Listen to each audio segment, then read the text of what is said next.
Salut à tous, aujourd'hui vidéo spéciale, Max Verstappen, quadruple champion du F1, sur l'enfer vert, le mythique Nürburgring Nordschleife.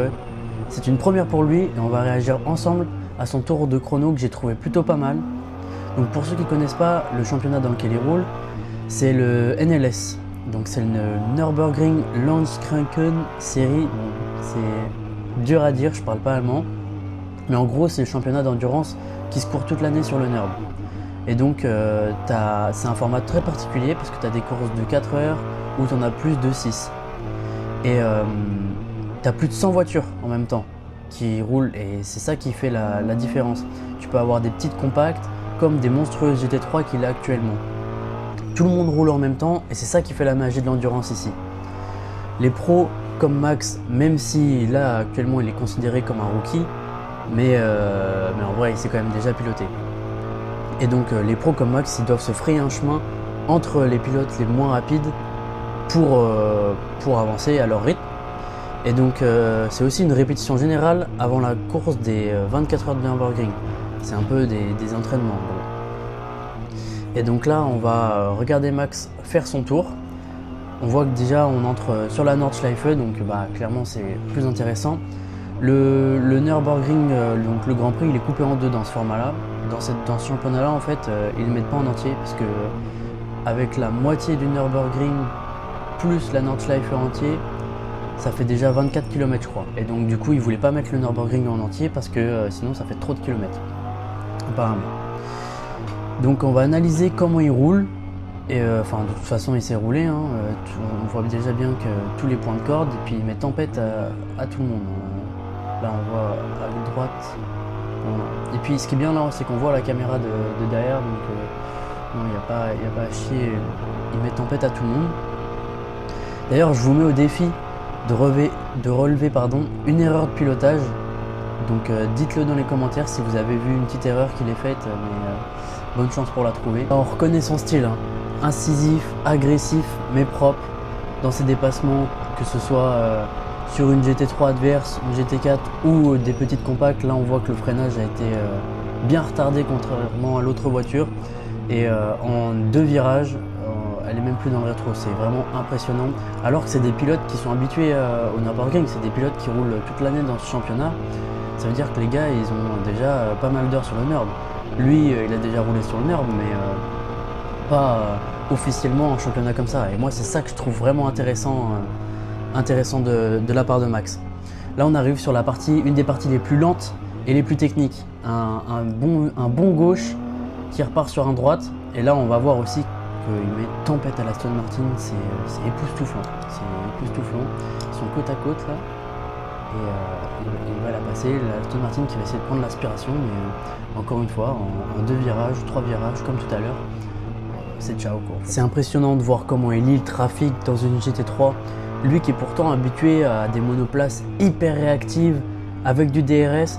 Là, rien de tout ça, une voiture qui est beaucoup plus lourde. Et malgré ça, il arrive à sortir une perf comme ça. Je sais pas si vous avez vu la course. Je vous laisse d'ailleurs aller la voir. On passe par la gauche là. Oh, c'était chaud. Là, il y a aussi une autre partie bien lente. Deux voitures, il y a du monde, hein. La Porsche derrière, les deux voitures, à gauche, passe à droite, c'était chaud mais ça passe. Bien joué à lui. Oui, je disais que je sais pas si vous avez vu la course, je vous laisse aller la regarder. Je vais pas vous spoil mais il n'a pas fait trop de doutes sur le vainqueur de la course. Donc voilà. Là on arrive encore sur une partie un peu plus longue avec un droite au bout. Et après, je crois que c'est juste après, ouais. Donc là, il doit y avoir une voiture. Il va dépasser.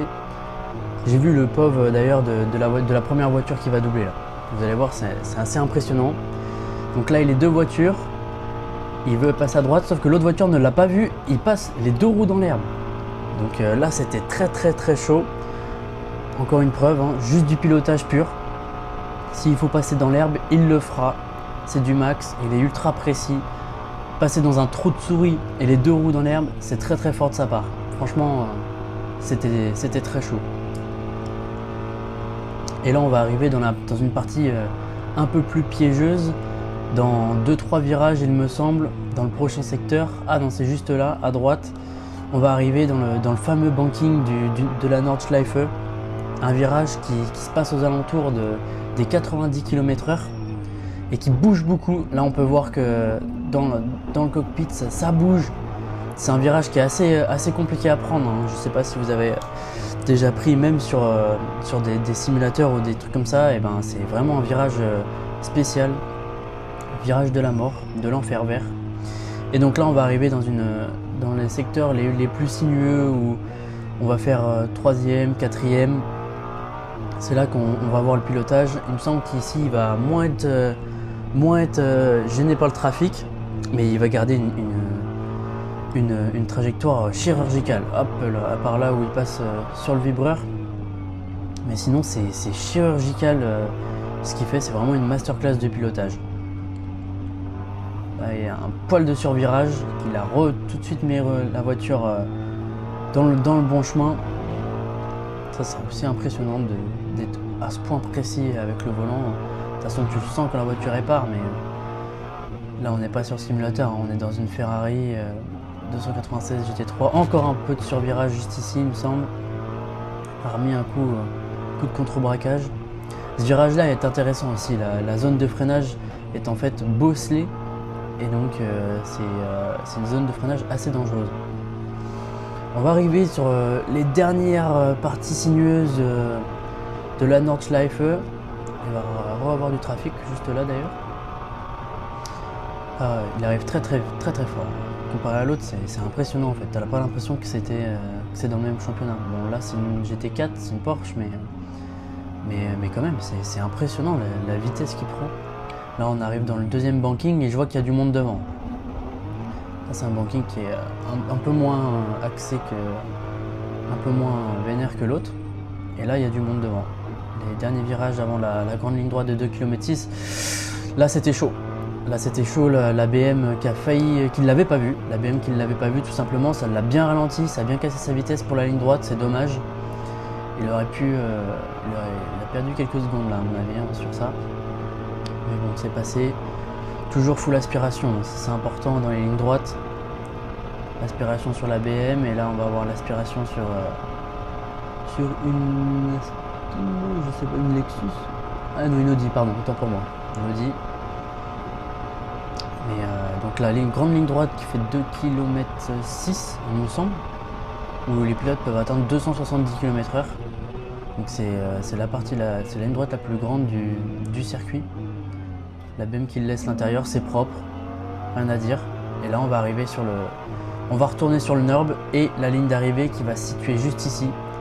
Franchement, rien à dire. Je sais pas si vous avez trouvé une erreur. Non mais franchement, aucune erreur, respect total. J'ai adoré voir Max Verstappen dans ce contexte. Et je me dis, imagine un jour sur les 24 heures du Mans, moi ça me ferait rêver d'aller le voir sur les 24 heures du Mans.